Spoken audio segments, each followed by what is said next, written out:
Let's bring in some live guests now. Joining us, former special assistant to former President Trump, Mark Lauder, and Kate Monroe as well, former U.S. Marine and author of The Race to Save America. Welcome to you both. Ladies first, Kate, your top line thoughts about this debate. It's another thing to fake check them.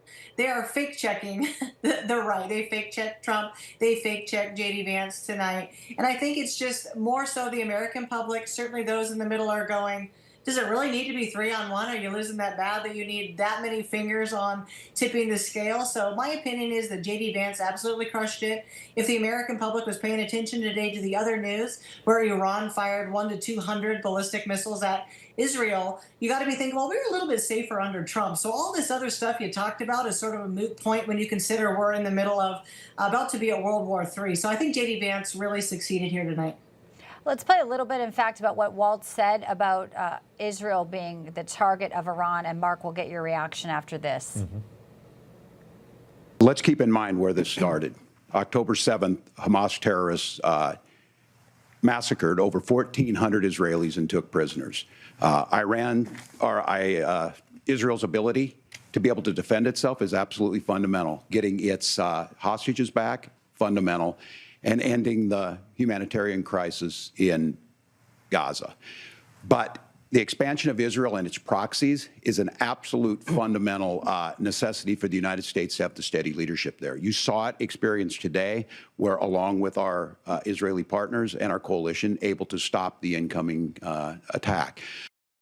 All right, so you heard it. He obviously meant Iran and its proxies. Maybe it was nerves. And JD came right back and talked about how $100 billion unfrozen under Harris. Really strong response. But I think we have a clip here. Can we play this one where JD Vance responded to Tim Walz blaming Donald Trump for what's going on in the Mideast? Play that clip, please.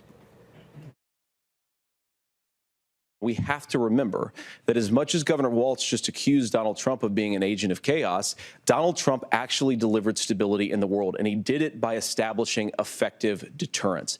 People were afraid of stepping out of line. Iran, which launched this attack, has received over $100 billion in unfrozen assets thanks to the Kamala Harris administration. What do they use that money for? They use it to buy weapons that they're now launching against our allies, and God forbid, potentially launching against the United States as well. So you can see he was prepared, Kate, and basically pointed out that it was the Biden-Harris administration that's made the world weaker, and that Donald Trump had our enemies like Iran on their heels, Kate. Well, you know, Donald Trump could pull out a picture of your family and where they were and tell you, I will make waste of these people if you do anything to touch any single American. And they believed him and they took a knee and they didn't do anything under Donald Trump's watch, and they will not do anything under his watch again. But what we have done in the last 3.5 years is we have been very passively, aggressively funding the war in Ukraine and Russia. We've been funding the war between Iran and Israel. We can say that we're just innocent bystanders. We're not. We have delivered billions of dollars to help these two different world leaders completely try to annihilate their opponents. One topic I'd like to hit on with you, Mark, before we wrap this is the border.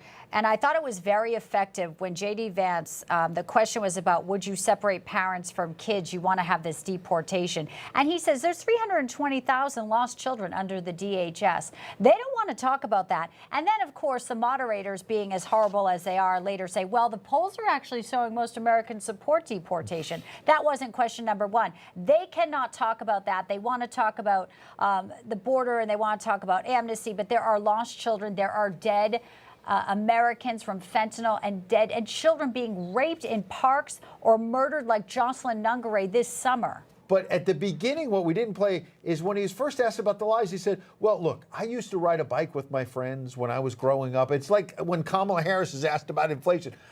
So look, I grew up middle class. They won't answer the question, Kate.